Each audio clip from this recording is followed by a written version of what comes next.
दोस्तों, मैं आया हूं शिवाजी के किले में। आज मैं आपको मराठा साम्राज्य की संपूर्ण जानकारी दूंगा। देता है तो वीडियो को पूरा देखें और चैनल को सब्सक्राइब कर लीजिए।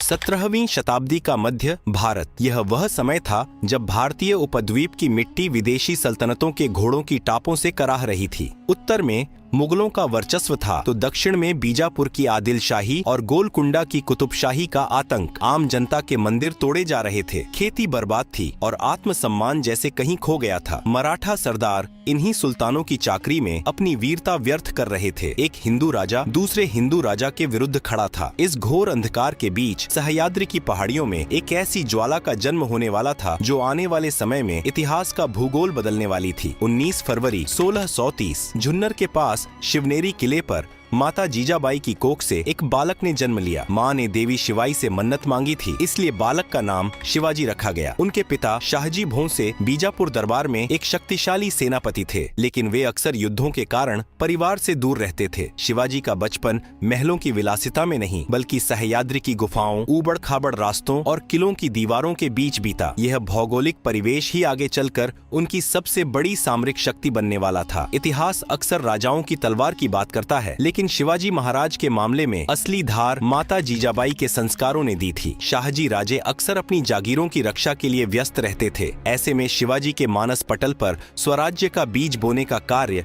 जीजाबाई ने किया। उन्होंने बालक शिवा को रामायण और महाभारत की कहानियां सिर्फ सुलाने के लिए नहीं बल्कि जगाने के लिए सुनाई। उन्होंने समझाया कि अधर्म के विरुद्ध युद्ध करना ही सबसे बड़ा धर्म है। शिवाजी ने बचपन में ही यह समझ लिया था कि वे किसी सुल्तान की गुलामी के लिए पैदा नहीं हुए हैं। उनके हृदय में यह विचार घर कर गया कि यह भूमि हमारी है और इसका शासन भी हमारा ही होना चाहिए। शिवाजी की शिक्षा दीक्षा में दादाजी कोंडदेव का महत्वपूर्ण योगदान रहा। उन्होंने शिवाजी को घोड़सवारी, तलवारबाजी, शासन कला और न्याय व्यवस्था में निपुण बनाया। लेकिन शिवाजी का असली सामरिक विद्यालय मावल का क्षेत्र था। वहाँ के गरीब लेकिन वफादार किसानों के बेटों के साथ शिवाजी ने मित्रता की। वे उनके साथ जंगलों में घूमते, किलों की संरचना को समझते और छापामार युद्ध की शुरुआती गुण सीखते। शिवाजी ने देखा कि इन मावलों में साहस तो है, लेकिन उनके पास कोई दिशा नहीं है। उन्होंने इन बिखरी हुई शक्तियों को एक सूत्र में पिरोना शुरू किया। साल 1645। शिवाजी की उम्र मात्र 15 से 16 वर्ष रही होगी। उस छोटी सी उम्र में उनकी सोच अपने समय के दिग्गजों से कोसों आगे थी। वे अपने चुनिंदा साथियों के साथ रायरेश्वर मंदिर पहुंचे। वहां शिवलिंग के सामने शिवाजी ने अपने हाथ की उंगली चीरकर रक्त से अभिषेक किया और हिंदवी स्वराज्य की स्थापना की प्रतिज्ञा ली। यह केवल एक राज्य बनाने की शपथ नहीं थी बल्कि आत्मसम्मान को पुनः जीवित करने का संकल्प था। शिवाजी जानते थे कि उनके पास न तो मुगलों जैसा खजाना है, न ही बीजापुर जैसी विशाल सेना। उनके पास था तो सिर्फ सह्याद्री का साथ और मावलों का बलिदान देने वाला जज्बा। उन्होंने पहला वार किया तोरणा किले पर। बीजापुर के सुल्तान को लगा कि यह एक युवा लड़के की नादानी है, लेकिन उन्हें क्या पता था कि यह उस तूफान की पहली गूंज थी जो मुगल साम्राज्य की नींव हिलाने वाला था। स्वराज्य की शपथ के बाद महाराज ने दुर्गम पहाड़ों को अपना घर बना लिया। तोरणा किले की मरम्मत के दौरान उन्हें गुप्त धन मिला, जिसे उन्होंने राजगढ़ जैसे अभेद्य दुर्ग के निर्माण में लगाया। राजगढ़ स्वराज्य की पहली धड़कती हुई राजधानी बना। महाराज ने अपनी सेना में ऊंच नीच का भेद पूरी तरह मिटा दिया था। उनके लिए कोली,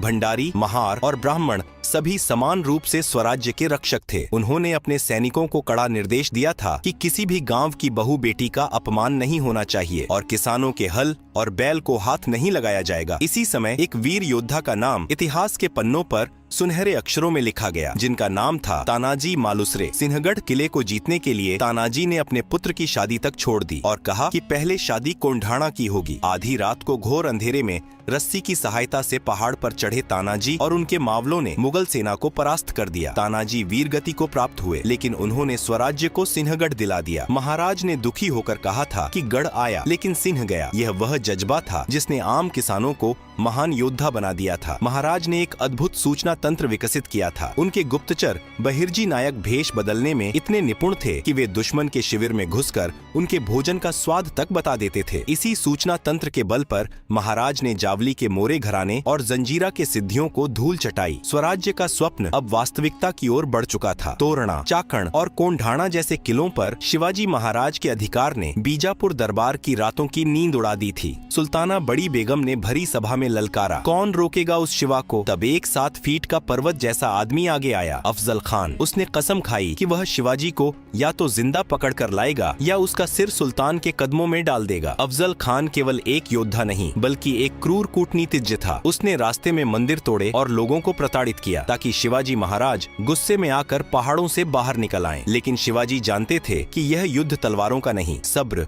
और रणनीति का है। 10 नवंबर 1659 प्रतापगढ़ की तलहटी में एक शामियाना सजाया गया। अफजल खान को लगा कि शिवाजी डर गए हैं, लेकिन शिवाजी महाराज अपनी सुरक्षा के लिए तैयार थे। उन्होंने कपड़ों के नीचे चिलखत पहना था और हाथों में वाघनक छिपा रखे थे। जैसे ही अफजल खान ने उन्हें गले लगाने के बहाने अपनी मजबूत भुजाओं में जकड़कर खंजर से वार किया, वह खंजर शिवाजी के कवच से टकराकर रह गया। अगले ही पल महाराज ने अफजल का पेट फाड़ दिया। यह केवल एक वध नहीं था, यह दुनिया को संदेश था कि स्वराज्य की नींव को हिलाना नामुमकिन है। बीजापुर के बाद अब बारी दुनिया की सबसे बड़ी ताकत मुगल साम्राज्य की थी। औरंगजेब ने अपने मामा शाइस्ता खान को 1.5 लाख की सेना के साथ पुणे भेजा। शाइस्ता खान ने शिवाजी महाराज के बचपन के घर लाल महल पर कब्जा कर लिया। महाराज ने एक अद्भुत दुस्साहस दिखाया। उन्होंने शादी की टोली के भेष में अपने चुनिंदा 400 सैनिकों के साथ रात के अंधेरे में लाल महल पर हमला कर दिया। शाइस्ता खान जान बचाकर खिड़की से कूदा, लेकिन महाराज की तलवार ने उसके हाथ की 3 उंगलियां काट दी। मुगलों की इतनी बड़ी सेना के बीच घुसकर उनके सेनापति को घायल करना और सुरक्षित बाहर निकल आना किसी चमत्कार से कम नहीं था। इतिहास का सबसे बड़ा मोड़ तब आया जब 1666 में मिर्जा राजा जयसिंह के साथ हुई पुरंदर की संधि के बाद शिवाजी महाराज आगरा के मुगल दरबार पहुंचे। औरंगजेब ने उन्हें तीसरी पंक्ति के मनसबदारों के पीछे खड़ा करके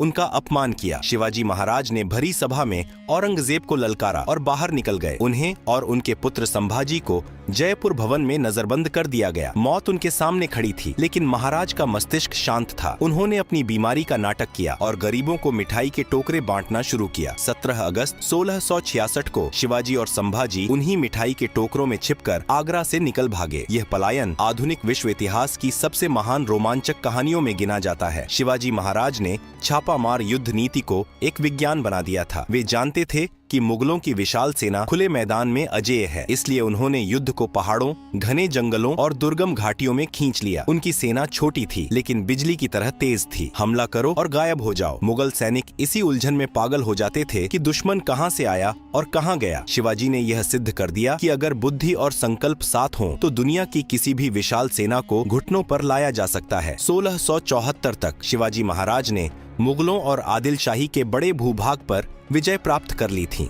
लेकिन तकनीकी रूप से दुनिया की नजर में वे अब भी एक विद्रोही या जमींदार के बेटे ही थे। मुगल उन्हें पहाड़ी चूहा कहते थे। महाराज जानते थे कि जब तक स्वराज्य को एक कानूनी और धार्मिक मान्यता नहीं मिलती, तब तक इसे एक स्वतंत्र राष्ट्र नहीं माना जाएगा। 6 जून 1674 को रायगढ़ के दुर्ग पर वह ऐतिहासिक क्षण आया। काशी के विद्वान गागा भट्ट ने उनका राज्याभिषेक किया। महाराज ने छत्रपति की उपाधि धारण की। यह केवल एक व्यक्ति का राज तिलक नहीं था, बल्कि 300 वर्षों की गुलामी के बाद एक स्वतंत्र स्वदेशी सत्ता का पुनर्जन्म था। महाराज ने एक नया पंचांग शुरू किया और अपने नाम के सोने के सिक्के जारी किए। रायगढ़ अब केवल एक किला नहीं, बल्कि हिंदवी स्वराज्य की धड़कती हुई राजधानी बन चुका था। शिवाजी महाराज की दूरदर्शिता अद्भुत थी। उन्होंने उस समय के यूरोपीय व्यापारियों को देखकर यह समझ लिया था कि जिसके पास समुद्र है, उसी के पास शक्ति है। उन्होंने कहा था, जलमेव यस्य बलमेव तस्य। भारत की विशाल समुद्री सीमा होने के बावजूद उस समय किसी भी भारतीय राजा के पास अपनी नौसेना नहीं थी। महाराज ने कोंकण के तट पर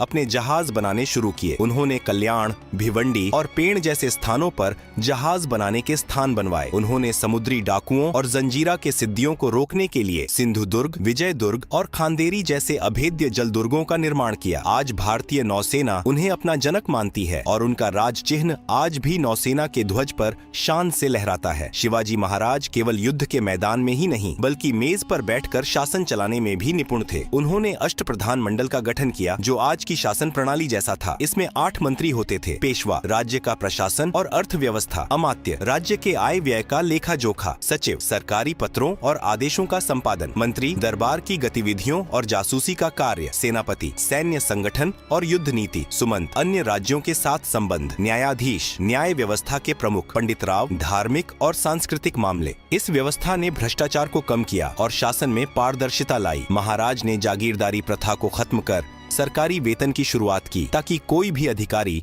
खुद को राजा न समझने लगे। राज्याभिषेक के बाद महाराज की दृष्टि केवल महाराष्ट्र तक सीमित नहीं रही। उन्होंने दक्षिण भारत की ओर अपना ध्यान केंद्रित किया, जिसे दक्षिण दिग्विजय कहा जाता है। वे अपनी विशाल सेना के साथ कर्नाटक और तमिलनाडु की ओर बढ़े। यहाँ उनकी भेंट गोलकुंडा के कुतुबशाही सुल्तान से हुई, जहाँ महाराज का स्वागत किसी देवता की तरह किया गया। उन्होंने जिंजी और वेल्लोर जैसे अभेद्य किलों को जीता। जिंजी का किला इतना मजबूत था कि बाद में मुगलों के खिलाफ संघर्ष में वह मराठों का मुख्य केंद्र बना। महाराज ने दक्षिण में भी उसी तरह की न्याय व्यवस्था और राजस्व प्रणाली लागू की जैसी महाराष्ट्र में थी। उन्होंने स्थानीय जनता को विदेशी आक्रमणकारियों से सुरक्षा दी और उनके गौरव को पुनर्जीवित किया। महाराज ने अपने सौतेले भाई व्यंकोजी राजे के साथ भी मधुर संबंध बनाने की कोशिश की और उन्हें स्वराज्य के महान विचार से जोड़ा। महाराज के इस अभियान ने यह सिद्ध कर दिया कि वे केवल एक क्षेत्रीय राजा नहीं, बल्कि पूरे भारतवर्ष के लिए एक स्वतंत्र सोच रखने वाले सम्राट थे। उनकी इस यात्रा ने दक्षिण के हिंदू राज्यों को एक नया साहस दिया और उन्हें बाहरी ताकतों के विरुद्ध खड़ा होना सिखाया। महाराज की हर जीत के पीछे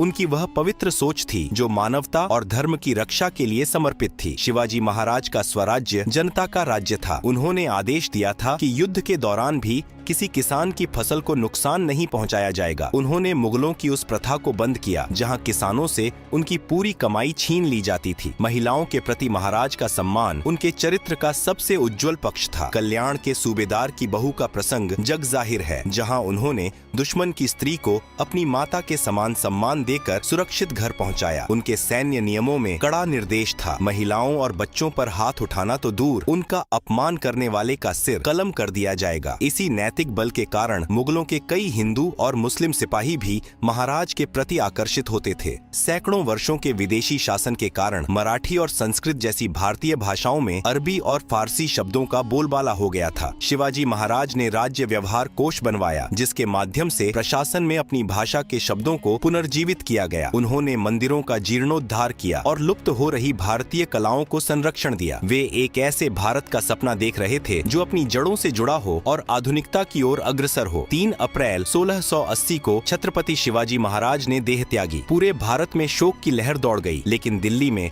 औरंगजेब ने राहत की सांस ली। उसे लगा कि पहाड़ी चूहा अब नहीं रहा तो दक्षिण को जीतना अब बच्चों का खेल होगा। 1681 में औरंगजेब अपनी विशाल मुगल सेना, असीमित खजाना और अपनी पूरी सल्तनत लेकर दक्षिण की ओर कूच कर गया। उसका संकल्प था मराठा साम्राज्य का नामो निशान मिटाना, लेकिन नियति ने कुछ और ही लिख रखा था। औरंगजेब यह सोचकर आया था कि वह कुछ महीनों में लौट जाएगा, पर वह यह नहीं जानता था कि दक्षिण की यही मिट्टी उसकी और उसके साम्राज्य की कब्र बनने वाली है। शिवाजी महाराज के उत्तराधिकारी छत्रपति संभाजी महाराज ने वह कर दिखाया जिसकी कल्पना औरंगजेब ने भी नहीं की थी। संभाजी महाराज ने 9 वर्षों तक मुगलों, सिद्दी, पुर्तगालियों और अंग्रेजों के खिलाफ एक साथ युद्ध लड़ा। उन्होंने लगभग 120 लड़ाइयां लड़ी और एक भी युद्ध नहीं हारा। पुर्तगालियों के खिलाफ पोंडा के युद्ध में संभाजी ने ऐसी वीरता दिखाई थी कि मुगल सेना उन्हें देखकर ही कांप उठती थी। संभाजी महाराज के काल में मुगल एक भी मराठा किला पूरी तरह जीत नहीं पाए। 1689 में धोखे से संभाजी महाराज को संगमेश्वर में बंदी बना लिया गया। औरंगजेब ने उनके सामने शर्त रखी, धर्म परिवर्तन करो और स्वराज्य की जानकारी दो। संभाजी महाराज ने मौत को चुना, लेकिन स्वाभिमान को नहीं। 40 दिनों तक उन्हें अमानवीय यातनाएं दी गईं, उनकी आंखें निकाल दी गईं, खाल खींच ली गई, लेकिन उस शेर की दहाड़ कम नहीं हुई। औरंगजेब की यह सबसे बड़ी रणनीतिक भूल थी। संभाजी महाराज की हत्या ने मराठों के मन में डर नहीं, बल्कि मुगलों के प्रति एक ऐसी नफरत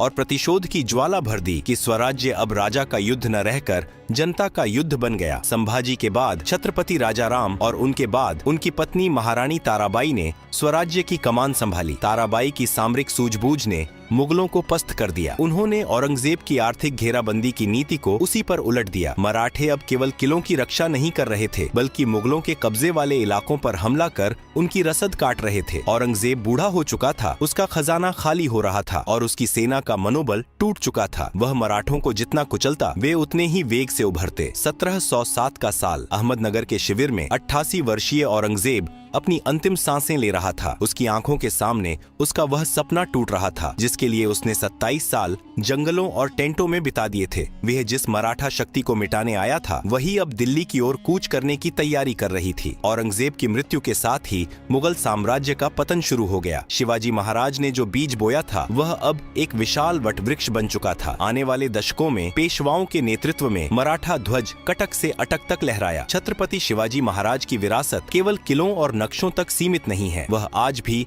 हर भारतीय के आत्मसम्मान में जीवित है। लोकमान्य तिलक ने स्वराज्य की भावना जगाने के लिए शिव जयंती का उत्सव शुरू किया। नेताजी सुभाष चंद्र बोस और वीर सावरकर जैसे क्रांतिकारियों के लिए महाराज एक प्रेरणा पुंज थे। शिवाजी महाराज ने सिखाया कि संसाधन कम हो तो भी इच्छा शक्ति से भूगोल बदला जा सकता है। उन्होंने सिखाया कि न्यायप्रियता ही शासन का असली आधार है। आज जब हम भारतीय नौसेना के जहाजों को देखते हैं या अपनी सैन्य रणनीतियों पर चर्चा करते हैं तो कहीं न कहीं उस सह्याद्री के शेर की परछाई जरूर दिखती है। हिंदवी स्वराज्य एक राज्य नहीं बल्कि एक विचार है जो अजेय था, अजेय है और अजेय रहेगा। शिवाजी महाराज और उनके उत्तराधिकारियों की यह कहानी हमें याद दिलाती है कि इतिहास उन लोगों का नहीं होता जो केवल बड़ी सेनाएं रखते हैं, बल्कि उनका होता है जिनके पास एक बड़ा संकल्प और अपनी मिट्टी के प्रति अथाह प्रेम होता है। जय भवानी, जय शिवाजी।